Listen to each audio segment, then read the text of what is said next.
You know that moment when life hits you like a freight train and you realize everything you thought you knew was wrong? That's exactly what happened to me on a rainy Thursday morning in Portland. I was just supposed to fix a leaky faucet.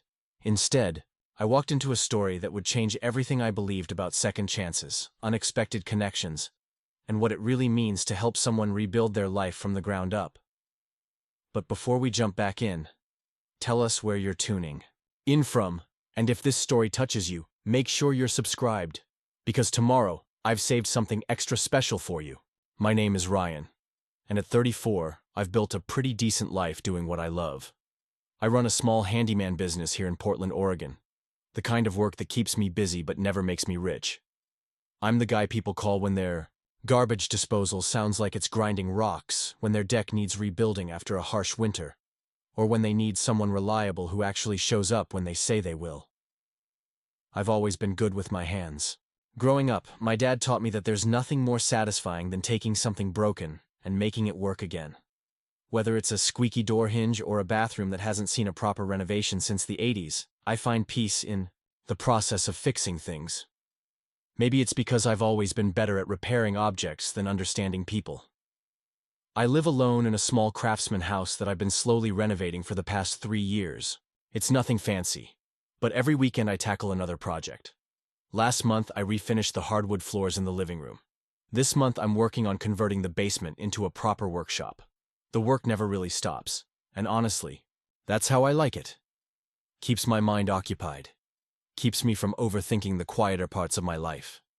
My social circle is pretty simple.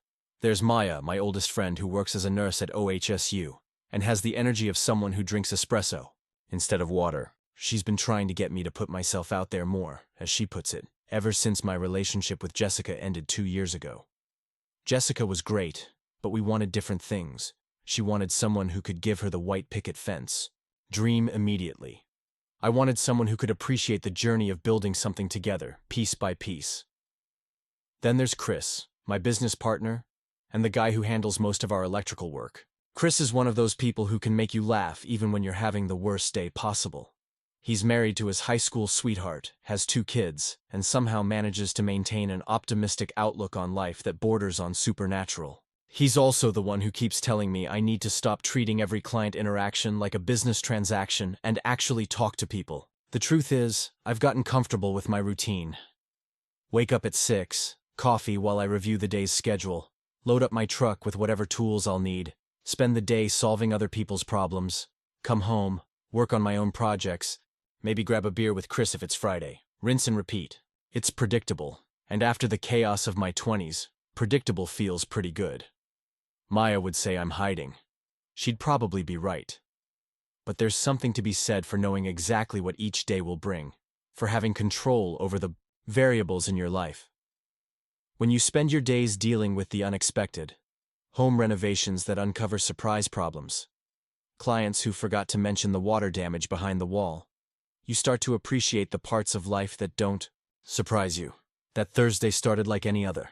The rain was doing that Seattle thing where it's not quite drizzling but not quite misting either, just enough moisture in the air to make everything feel damp. I had 3 appointments scheduled. First, a kitchen sink repair in the Pearl District, for a young couple who were clearly in over their heads with their first home purchase. Second, hanging some shelves for an elderly man in Selwood who reminded me of my grandfather. Third, a consultation about a bathroom renovation in the Hawthorne neighborhood. The bathroom consultation was the one that changed everything. The address was 3247 S.E. Morrison, a modest bungalow tucked between a coffee roaster and a vintage clothing store. The kind of neighborhood where people know their neighbors and the local businesses have been family-owned for decades. I'd driven past houses like this 1,000 times, admiring their character, the way they seem to have stories built into their very foundations. I pulled up around 2:30 in the afternoon, grabbing my tablet and measuring tape from the passenger seat. The house was classic Portland, probably built in the 1920s, with a front porch that looked like it had seen better days, and flower boxes that had been neglected for longer than they deserved. The paint was peeling slightly around the window frames, and the front steps had that slight sag that suggested they needed attention sooner rather than later. I walked up the path, noting the overgrown garden that had potential but needed some serious care. There was a beautiful Japanese maple in the front yard that was clearly the pride of the property, its leaves just starting to turn that brilliant red that makes Oregon autumns feel like magic. But everything else looked like it had been left to fend for itself. I knocked on the front door, expecting the usual routine. Introduce myself, take a look at the space, discuss timeline and budget, schedule a follow-up if they wanted to move forward. Simple, professional, straightforward. I'd done this same dance hundreds of times before. But when the door opened, nothing about this was routine. She was crying. Not the kind of tears you try to hide, but the deep, exhausted kind that comes from carrying too much for too long. Her dark hair was pulled back in a messy ponytail, and she was wearing an oversized sweater that looked like it had been chosen for comfort rather than style. She looked at me with these incredible green eyes that seemed to be asking a question I didn't understand yet. "Are you Ryan?" she asked, her voice shaky, but trying to hold it together. "Yeah, that's me. I'm here about the bathroom consultation." I felt awkward standing there with my tablet while she was clearly in distress. This wasn't covered in any home improvement manual I'd ever read. She took a deep breath, wiping her eyes with the back of her hand. "I'm Sarah. I called you last week. I'm sorry, She paused, looking at me like she was trying to decide whether to trust a complete stranger with whatever was weighing on her. "I'm 47 and completely lost. Can you help?" The question hung in the air between us, and I realized she wasn't just talking about bathroom renovations anymore. There was something in her voice, a vulnerability that cut right through all my professional boundaries and hit me somewhere I wasn't expecting. This wasn't about tile selections or vanity installations. This was about something much bigger, much more complicated. I should have stuck to business. Should have said something neutral about taking a look at the bathroom and keeping things professional. That's what the smart, careful version of myself would have done. But looking at Sarah in that doorway, something in me shifted.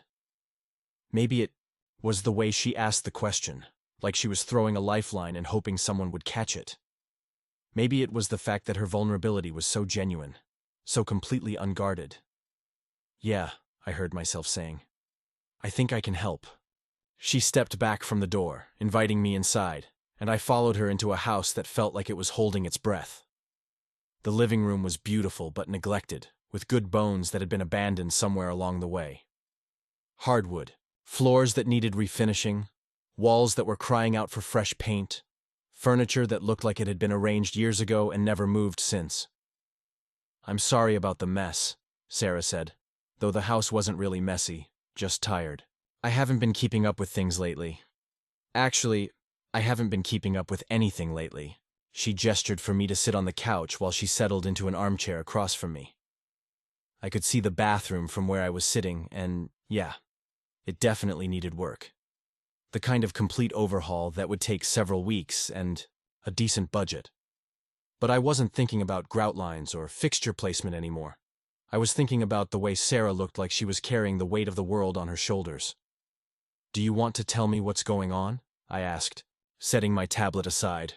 "I mean, beyond the bathroom situation." Sarah let out a laugh that sounded more like a sob. Preparing and narrating this story took us a lot of time, so if you are enjoying it, subscribe to our channel. It means a lot to us. Now, back to the story. Where do I even start? 3 months ago, I thought I had everything figured out. Good job, long-term relationship, this house that I was slowly making into something special. Then my fiancé decided he needed to find himself, which apparently meant finding someone 20 years younger. My company restructured, and my position got eliminated. And this house I thought was going to be our forever home, is falling apart faster than I can fix it. She paused, running her hands through her hair. I keep telling myself I should be strong enough to handle this. I'm 47 years old. I should have everything figured out by now. But I wake up every morning feeling like I'm drowning, like everything I thought I knew about my life was just an illusion. The honesty in her voice was startling. Most people, especially people I barely knew, kept their struggles wrapped up in polite small talk. But Sarah was laying it all out there, and I found myself respecting her courage, even as my heart went out to her situation. "You know," I said carefully, "I've learned that houses are a lot like lives. Sometimes everything falls apart at once, and it feels overwhelming. But the thing about both houses and lives is that you can rebuild them, piece by piece. You just have to start somewhere. Sarah looked at me with those green eyes. And for the first time since I'd arrived, she smiled. It was small, tentative, but real. Is that your professional opinion, or are you just trying to make me feel better? Maybe a little of both, I admitted. And she actually laughed. That's when I knew this wasn't going to be just another job. This was going to be something else entirely, something that would challenge everything I thought I knew about keeping. My professional life separate from my personal one. Sarah wasn't just another client, and this house wasn't just another project. This was the beginning of something I couldn't have planned for. Something that would teach me as much about rebuilding my own life as it would about. The next morning, I found myself thinking about Sarah while I was supposed to be focused on installing new cabinet hardware for the Millers in Laurelhurst. Mrs. Miller was going on about her daughter's wedding planning drama, but my mind kept drifting back to that conversation on Sarah's couch. There was something about her honesty that had gotten under my skin in the best possible way. Most people put up walls, especially with contractors they barely know. Sarah had opened her door crying and then opened up her entire life to a stranger, with a toolbox. I'd left her house with measurements for the bathroom renovation and a promise to send over an estimate by the weekend. Standard procedure. But nothing about this felt standard. When I got home that night, instead of working on my basement workshop like I usually did, I found myself sketching out ideas for her bathroom. Not just functional layouts, but spaces that might help someone feel like they were starting fresh, like they were building something beautiful instead of just fixing what was broken. Chris noticed my distraction when we met for lunch at our usual spot, a hole-in-the-wall diner called Rosie's that serves coffee strong enough to wake the dead, and burgers that could feed a small family. We'd been eating there every Friday for 3 years, sitting in the same booth by the window that looks out onto Burnside Street. Chris ordered his usual bacon cheeseburger, while I stared at my menu like I'd never seen it before. "Earth to Ryan," Chris said, waving a hand in front of my face. "You've been looking at that menu for 5 minutes. It's the same menu they've had since Clinton was president. Just order the patty melt like you always do." I looked up, realizing he was right. "Sorry, just thinking about this new project." "Must be some project," Chris said, raising an eyebrow. "You've got that look." "What look?" "The look you get when you're obsessing over something. Last time I saw that look, you spent 6 months researching the perfect wood stain for your dining room table." He leaned back in the booth, studying my face. "So, what's the deal? Big renovation? Tricky? Electrical situation? Please tell me someone didn't ask you to move a load-bearing wall again." I shook my head, not sure how to explain it. "It's a bathroom renovation for this woman named Sarah. Pretty straightforward, actually. She just needs a complete overhaul. New everything." "Uh-huh," Chris said, not buying it for a second. "And this straightforward bathroom renovation has you sketching layouts at home because—" The waitress came over before I had to answer, and I ordered my usual patty melt with a side of avoidance. But Chris wasn't the type to let things go. He'd known me too long, had watched me navigate enough complicated situations to recognize when something was different. "Look," he said after the waitress left, "I'm not trying to pry, but in the 5 years we've been working together, I've never seen you get personally invested in a client's project. You do good work. You're professional. You care about quality, but you don't lose sleep over other people's bathroom tiles." He was right, of course. I'd always prided myself on maintaining clear boundaries between my work life and personal life. It was one of the things that made me good at what I did. I could focus on the task at hand without getting wrapped up in the drama of people's lives. But Sarah was different. Her story had hit me somewhere I wasn't prepared for, and I couldn't shake the feeling that this renovation was about more than just updating fixtures and flooring. "She's going through a rough time," I finally said. "Divorce, lost her job, feels like everything's falling apart. I guess I just want to do something that might help her feel like she's moving forward instead of just treading water." Chris nodded slowly, understanding dawning in his expression. "Ah, now we're getting somewhere. It's not about the bathroom at all, is it?" Before I could answer, my phone buzzed with a text message from an unknown number. I glanced at it and felt something flutter in my chest when I realized it was from Sarah. "Hi Ryan, this is Sarah. I hope it's okay that I'm texting you. I wanted to thank you for yesterday. It meant more than you probably realize to have someone listen without judgment. Also, I've been thinking about the bathroom project, and I was wondering if you might have time to stop by again this weekend. I have some questions about the timeline, and honestly, I could use the company. If you're too busy, I completely understand. Thanks again for everything. I read the message twice, aware that Chris was watching me with growing amusement. There was something about Sarah's text that felt different from the usual client communication. It was professional enough, but there was a warmth to it, a vulnerability, that made me want to drop everything and drive over to her house immediately. "Let me guess," Chris said, grinning. "That was your straightforward bathroom client." I nodded, not trusting myself to speak without giving away too much. "And you're going to see her this weekend?" "She has questions about the timeline," I said defensively. "I'm sure she does." Chris took a bite of his burger, chewing thoughtfully. "You know what I think? I think this Sarah woman needs more than just a bathroom renovation, and I think you're exactly the kind of guy who might be able to help her with that." I wanted to argue with him, to insist that this was just business, but something in his tone told me he saw right through me. Chris had a way of cutting through bullshit that could be either incredibly helpful or incredibly annoying, depending on the situation. "It's not like that," I said, though even I could hear how unconvincing I sounded. "Maybe not yet," Chris said. "But it could be. Question is, are you brave enough to find out?" That afternoon, I texted Sarah back and arranged to stop by her house on Saturday morning. I told myself it was purely professional, that I needed to take some additional measurements and discuss material options. But as I drove through Portland's Saturday morning traffic, I found myself thinking more about seeing Sarah again than about grout lines and vanity dimensions. Her neighborhood looked different in the daylight. The coffee roaster next door was busy with weekend customers, and the vintage clothing store had opened its doors to let the autumn air flow through. There was a farmer's market happening a few blocks away, and I could hear the distant sounds of live music and people enjoying their Saturday morning. It was the kind of neighborhood that felt alive, full of possibility. Sarah answered the door in jeans and a flannel shirt, her hair loose around her shoulders. She looked more rested than she had on Thursday, though I could still see traces of the exhaustion that seemed to live behind her eyes. She smiled when she saw me, and I felt that flutter in my chest again.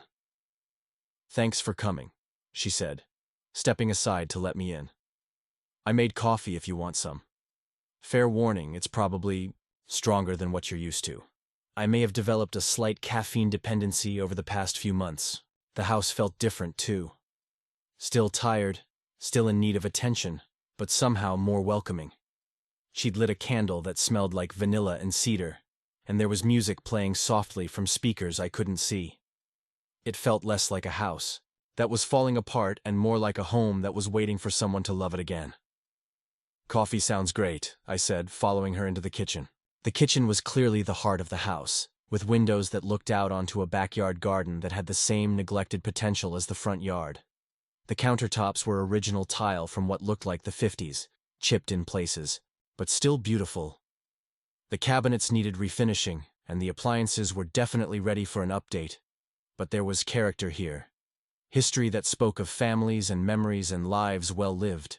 Sarah handed me a mug of coffee that was indeed stronger than what I was used to. But it was good.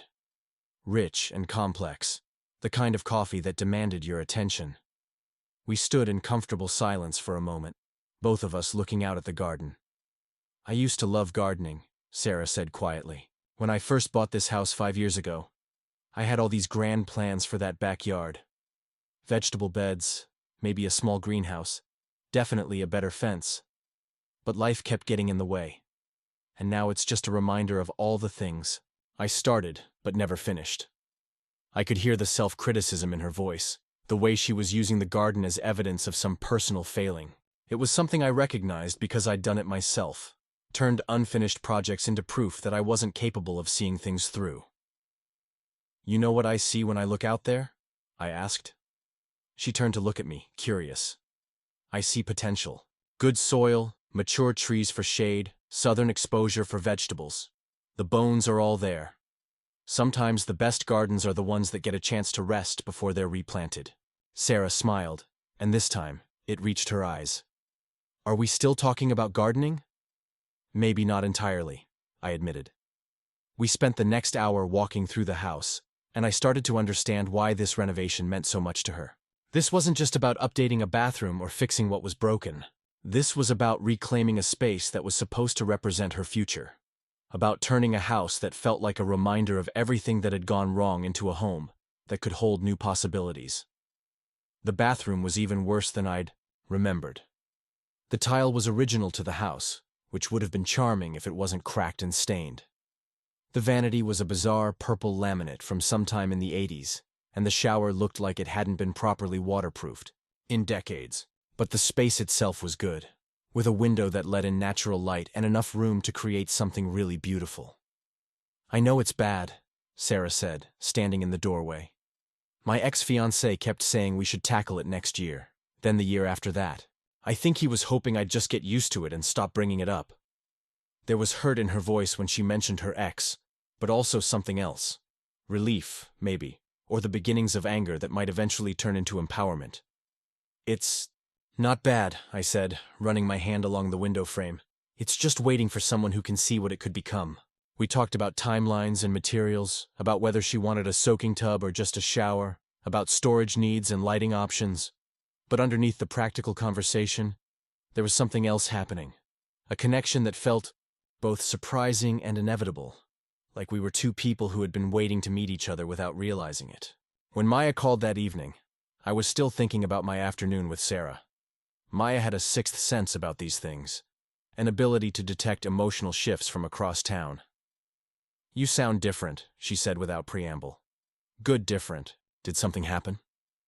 I was sitting on my back deck, working on refinishing a vintage toolbox I'd found at an estate sale. It was methodical work, the kind that usually helped me clear my head. But tonight, even the familiar rhythm of sanding couldn't quiet my thoughts.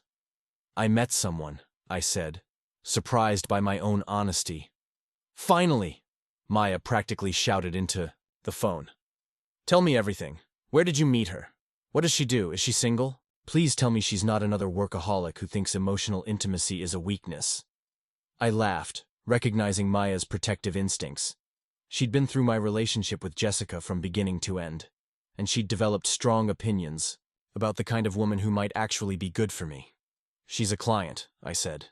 "I'm renovating her bathroom." "Oh, this is good. Very good." There's something inherently romantic about home renovation. All that building and creating and making things beautiful together. What's she like? I paused, trying to figure out how to describe Sarah in a way that would make sense to Maya. "She's honest. Like, brutally honest about where she is in her life right now.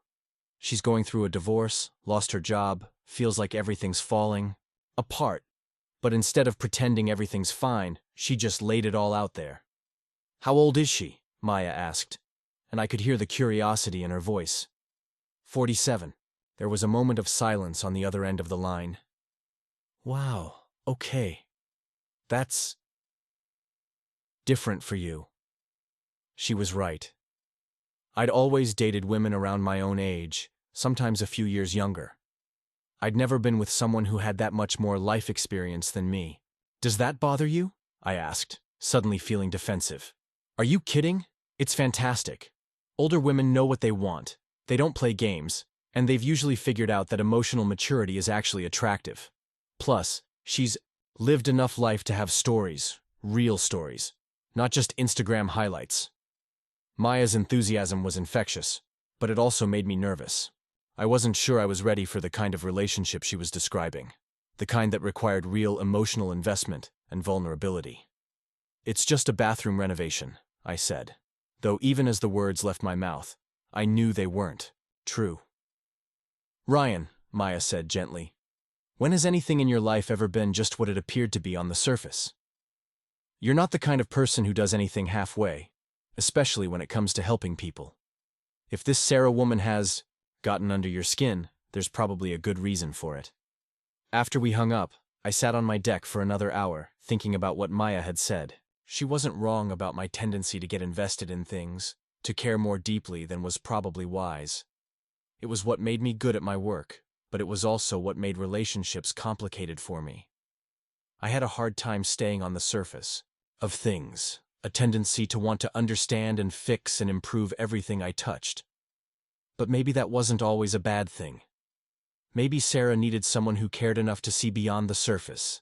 Someone who understood that sometimes the most important renovations were the ones that couldn't be measured in square footage or calculated in material costs. As I finally headed inside for the night, I found myself already looking forward to Monday, when I'd start working on Sarah's bathroom estimate. For the first time in months, I had something to anticipate that felt bigger than just another project. Something that might teach me as much about myself as I hoped to learn about her. The truth was, I was starting to care about Sarah in a way that had nothing to do with professional obligation and everything to do with the possibility that maybe, just maybe, we could help each other rebuild more than just bathrooms and broken hearts. The following Tuesday, I was elbow deep in Sarah's bathroom demolition when everything started getting complicated. I'd spent Monday drawing up plans and ordering materials, and we'd agreed to start the work immediately. Sarah seemed eager to move forward, like she needed the project to begin before she lost her nerve. There's something therapeutic about controlled destruction, about taking apart what isn't working to make space for something better. I was pulling up the old linoleum when I heard voices from the front of the house. Sarah had mentioned she might have a friend stop by, but these voices had an edge to them that made me pause with my crowbar halfway under a particularly stubborn section of flooring. One voice I recognized as Sarah's, but it was tighter than usual, defensive. The other voice was male, with the kind of authority that suggested someone used to getting his way. "You can't just disappear like that, Sarah. We have things to discuss." The man's voice carried down the hallway, and I found myself straining to hear more. "There's nothing to discuss, Marcus. We're done. I thought I made that clear 3 months ago." Sarah's voice was steady, but I could hear the tension underneath it. Marcus. The ex-fiancé, I realized. The one who decided he needed to find himself with someone 20 years younger. I kept working, trying to give them privacy while simultaneously wanting to make sure Sarah was okay. The conversation continued in the living room, voices rising and falling like a storm that couldn't decide whether to break or blow over. "I made a mistake," Marcus was saying. "Stephanie was a phase, a midlife crisis. You and I built something real together. This house, our plans, our future. You can't just throw that away because I temporarily lost my mind." I heard Sarah laugh, but there was no humor in it. "Temporarily? Marcus, you didn't temporarily lose your mind. You made a choice. You chose someone else. And now you have to live with that choice. I'm not your backup plan. Look around, Sarah. Look at this place. You're falling apart without me. When's the last time you painted anything? When's the last time you had people over? You're becoming a hermit, and it's not healthy." That's when I heard footsteps heading toward the bathroom, and I realized the conversation was about to include me whether I wanted it to or not. Sarah appeared in the doorway, her face flushed with anger and embarrassment. Behind her stood a man in his early 50s, wearing an expensive suit that looked out of place in the modest house. He was handsome in a polished corporate way, with the kind of confidence that suggested he'd never met a problem he couldn't solve with money or charm. "Marcus, this is Ryan. He's renovating the bathroom." Sarah's introduction was deliberately minimal, offering no context about who Marcus was or why he was there. Marcus looked me up and down, taking in my work clothes and the debris scattered around the bathroom. His expression shifted from mild curiosity to something that looked almost like amusement. "Ah, the handyman," he said with a smile that didn't reach his eyes. "Sarah always did like her projects. How much is this little renovation setting you back, sweetheart?" The casual condescension in his voice made my jaw clench, but I kept working. This wasn't my fight. And getting involved in client drama was exactly the kind of complication I usually avoided. "That's none of your business," Sarah said firmly, "and don't call me sweetheart." "Everything about your finances is my business until we settle the joint accounts," Marcus replied. "I'm trying to help you make smart decisions here. A bathroom renovation isn't going to fix what's really wrong with your life." I straightened up, unable to stay silent any longer. Actually, sometimes changing your environment can be the first step toward changing everything else. Fresh start, new perspective, all that. Marcus looked at me like I'd spoken out of turn, which I suppose I had. That's a very optimistic way of looking at things. But Sarah's problems run deeper than cosmetic fixes.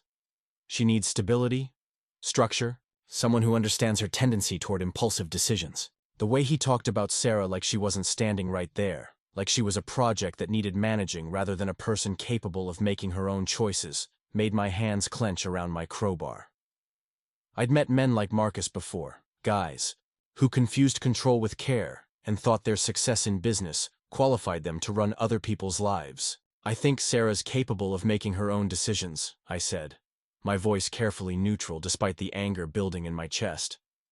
Of course she is, Marcus said with that same condescending smile. But sometimes we all need guidance from people who can see the bigger picture. Sarah had been silent during this exchange, but I could see her getting angrier by the second. When she finally spoke, her voice was ice cold. Get out, Marcus. Now. Sarah, be reasonable. I'm trying to help you. No. You're trying to control me, again, just like you always did. She moved toward the front door, clearly expecting him to follow. We're done talking. We're done everything. Please leave. Marcus looked like he wanted to argue further, but something in Sarah's posture must have convinced him that pushing would be a mistake. He straightened his tie and walked toward the door, pausing to look back at me. Good luck with your project, he said. I hope it works out better than her other impulses. After he left, Sarah stood in the bathroom doorway for a long moment, her hands shaking slightly. I pretended to be absorbed in prying up stubborn tiles, giving her time to collect herself. When she finally spoke, her voice was barely above a whisper. I'm sorry you had to see that. He's not usually. Well, actually, he is usually like that. I just got good at ignoring it when we were together. I set down my crowbar and turned to face her. You don't have to apologize for his behavior. That was all on him. He's not wrong about some things, she said, sinking down to sit on the edge of the bathtub. I have been hiding in this house. I have been avoiding people and letting things fall apart. Maybe this renovation is just another impulsive decision. The defeat in her voice made something twist in my chest. I could see how Marcus's words had hit their target, undermining the confidence she'd been slowly building over the past week. Can I tell you something? I asked, sitting down on my toolbox so we were at eye level. I've been doing renovations for 10 years. I've seen a lot of impulsive decisions, and they usually involve granite countertops that cost more than most, people's cars or bathroom fixtures that belong in a palace, not a bungalow. You know what you chose? Simple, classic materials that will look good for decades. A layout that makes sense for how you actually live. That's not impulse.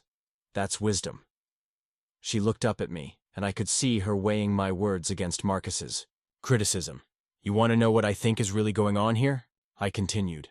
I think Marcus is scared. Scared that you're going to be just fine without him. Scared that this renovation represents you moving forward instead of staying stuck in the past, where he could swoop back in and rescue you. Is that what you think I'm doing? Moving forward? I think you're doing something braver than that. I think you're rebuilding. Not just this bathroom, but your whole life. And that scares people like Marcus because it means they can't position themselves as your savior anymore. Sarah was quiet for a long moment, considering this. Then she smiled, the first genuine smile I'd seen from her since Marcus had arrived. You know, for a handyman, you give pretty good life advice. Well, renovation and life advice aren't that different. Both involve figuring out what's worth keeping and what needs to go. That evening I called Maya to debrief. I'd been thinking about the encounter with Marcus all day, and I needed someone to help me sort through my reaction to it. Maya listened without interruption as I described the whole uncomfortable scene. So let me get this straight, she said when I finished. This ex-fiancé shows up unannounced, insults Sarah, condescends to you, and then has the audacity to call her renovating her bathroom an impulsive decision? That's pretty much it. And how did that make you feel? I paused, recognizing the tone Maya used when she was trying to get me to examine my own emotional reactions. Angry. Really angry. More angry than I probably should have been, given that it wasn't really my business. Why do you think you got so angry? I don't know. Maybe because I hate seeing people get pushed around. Maybe because he was completely wrong about Sarah and the renovation. Or maybe, Maya said gently, because you care about her more than you're ready to admit. The truth of that statement hit me like a physical blow. I did care about Sarah, more than was probably wise for someone I'd known for a week. I cared about her smile, about the way she was trying to rebuild her life, about the vulnerable honesty that had drawn me in from the first moment she'd opened her door. "This is getting complicated," I said. "The best things usually are." Maya replied, "Question is, what are you going to do about it?" Before I could answer, my phone buzzed with a text from Sarah. "Thank you for today, for standing up for me and for helping me see Marcus clearly.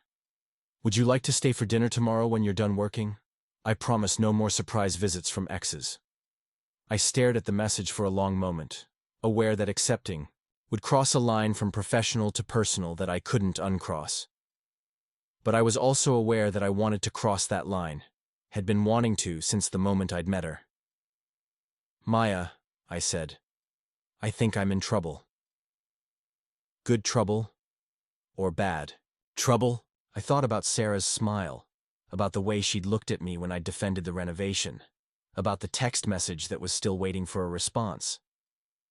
I honestly don't know yet. The next day brought new complications in the form of a problem I should have anticipated, but hadn't. While working on the plumbing for the new shower, I discovered that the house's main water line had a leak that was probably costing Sarah hundreds of dollars a month in wasted water. It was the kind of problem that couldn't wait, but it was also the kind of problem that would add significantly to the renovation budget.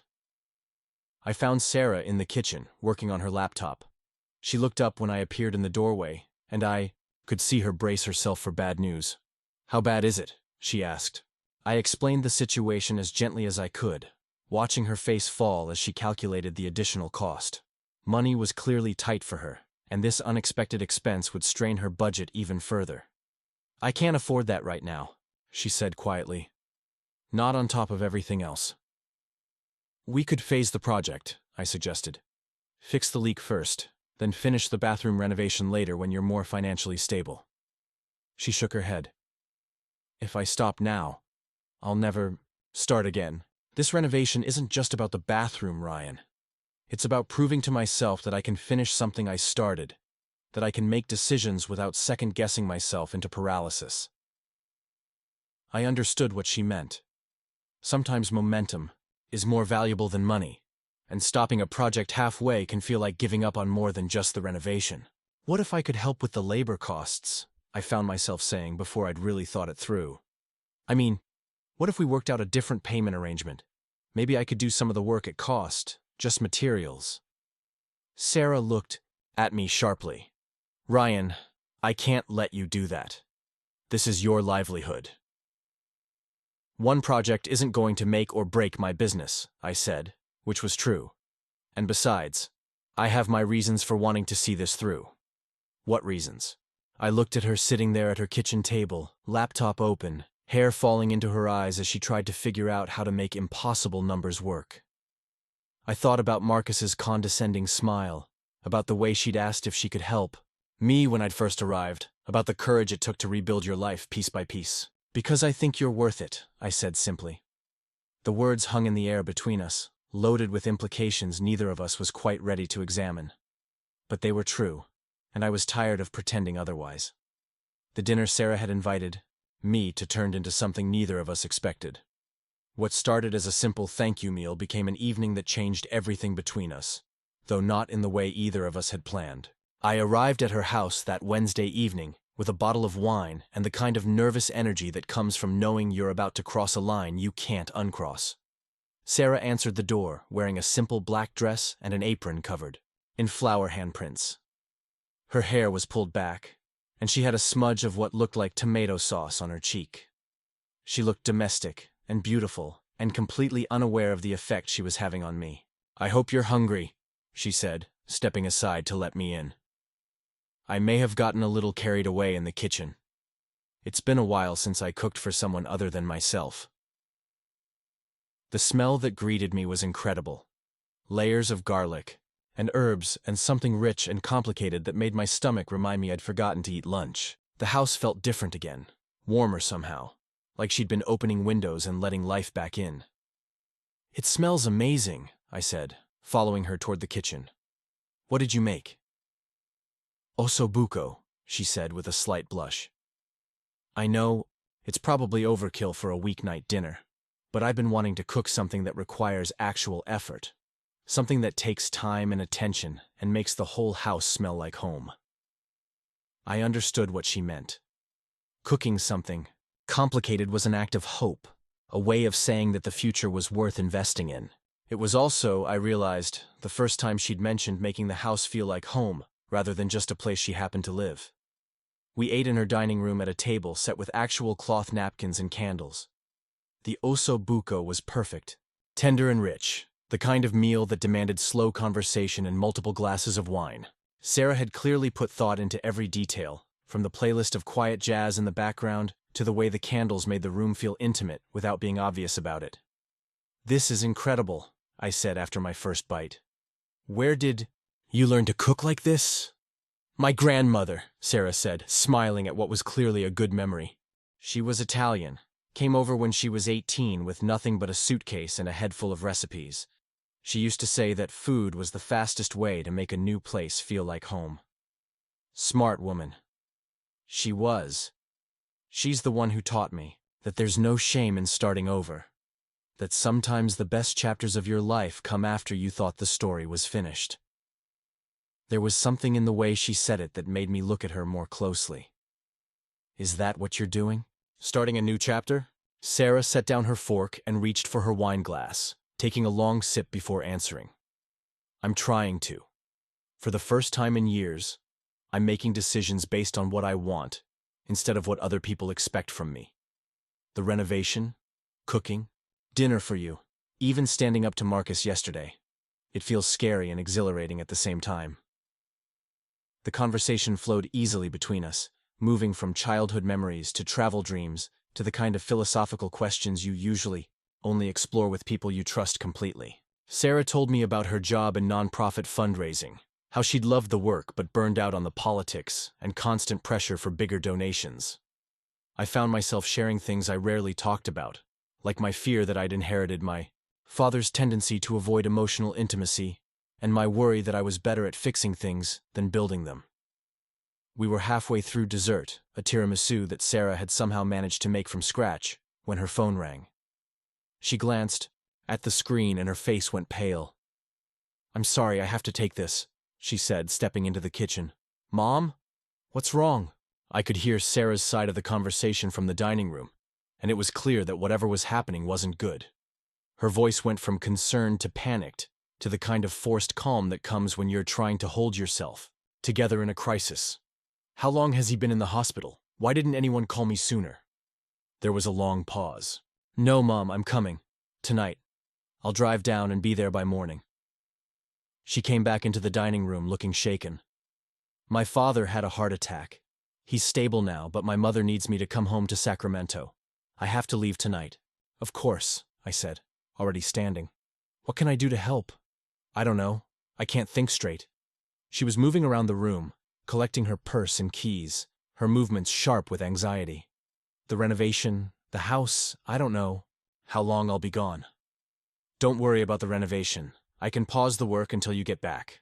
She stopped moving and looked at me, and I could see tears forming in her eyes. What if I don't come back? What if this is just another thing I start but don't finish? The vulnerability in her question broke my heart.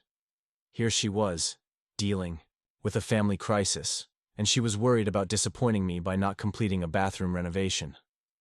Sarah, I said gently, family comes first. Always. The bathroom will still be here when you're ready to deal with it. But what if I'm not ready? What if I get down there and fall back into old patterns? Let my mother convince me to move back home and take care of my father. What if I lose my nerve about all of this? I understood her fear. Sometimes, crisis has a way of pulling us back into familiar roles, even when those roles don't serve us anymore. But I also saw something in Sarah that I don't think she saw in herself yet. You're not the same person who would have made those choices 6 months ago, I told her.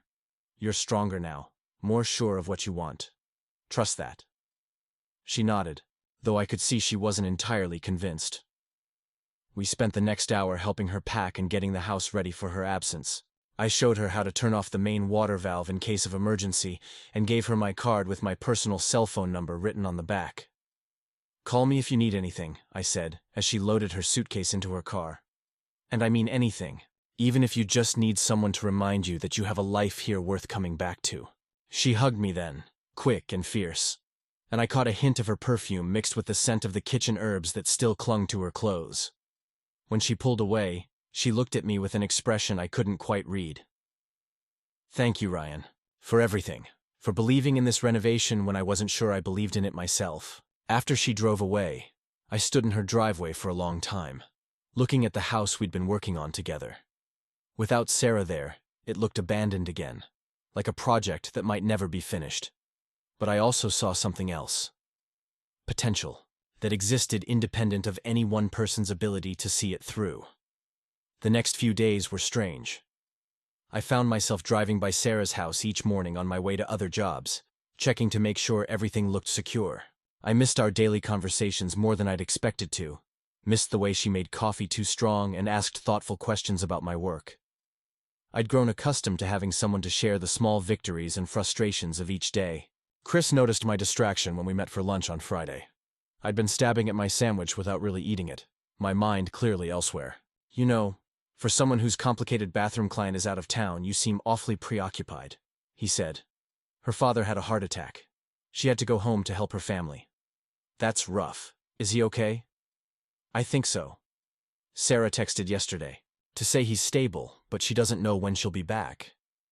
Chris studied my face with the kind of attention that made me uncomfortable.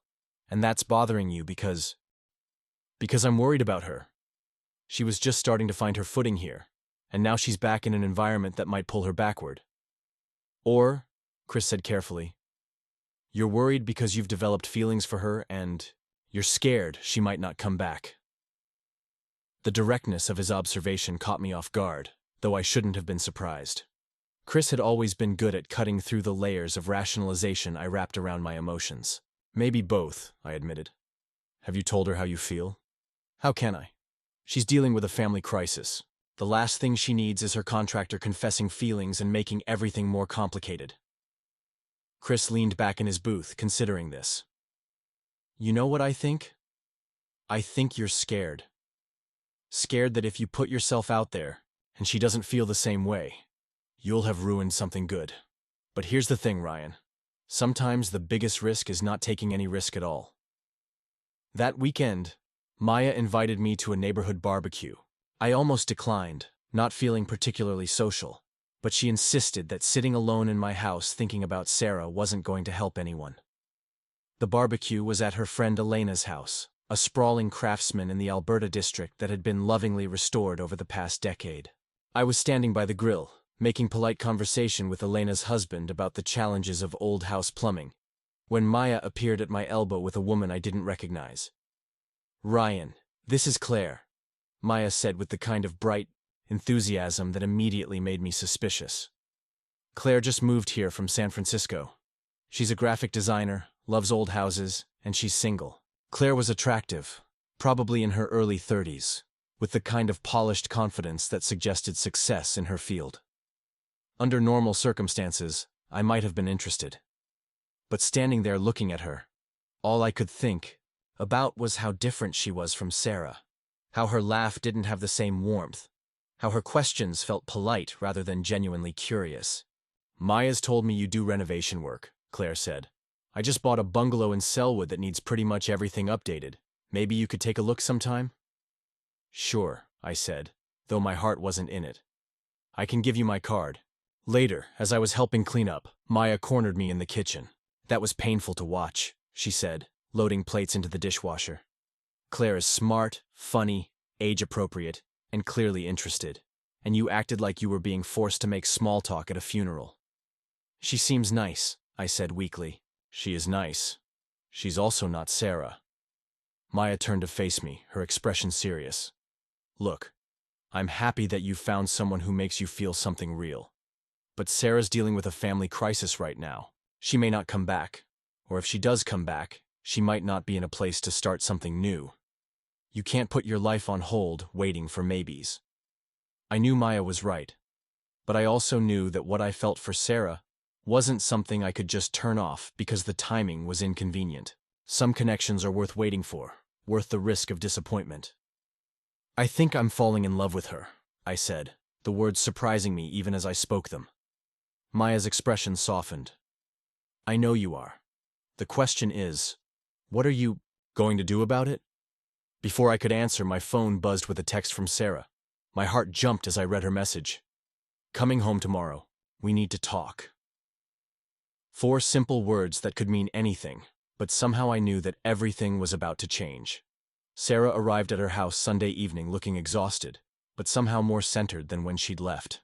I was waiting on her front porch, having spent the better part of the afternoon pacing my own house before finally giving up and driving over. When she saw me sitting on her steps, she smiled, and I felt something loosen in my chest that I hadn't realized had been wound tight for the past week. You got my text, she said, walking up the path with a small overnight bag slung over her shoulder. I did. How's your father? Better. Much better, actually. The doctors say it was what they call a warning shot. Scary enough to get his attention, but not severe enough to cause permanent damage. He's already talking about changing his diet and maybe taking up walking. She set down her bag and sat beside me on the steps. How's the house? How's the bathroom? The house is fine. I've been checking on it every day, and the bathroom is exactly where we left it, waiting for you to decide what comes next. Sarah nodded, staring out at her neglected garden. I did a lot of thinking while I was gone, Ryan. About what I want, about what I'm ready for, about the kind of life I want to build. The serious tone in her voice made my stomach clench. This was the conversation I'd been dreading. The one where she told me that the family crisis had given her perspective, and she'd realized that starting over in Portland was too complicated, too risky. I spent the week watching my parents navigate this health scare, she continued.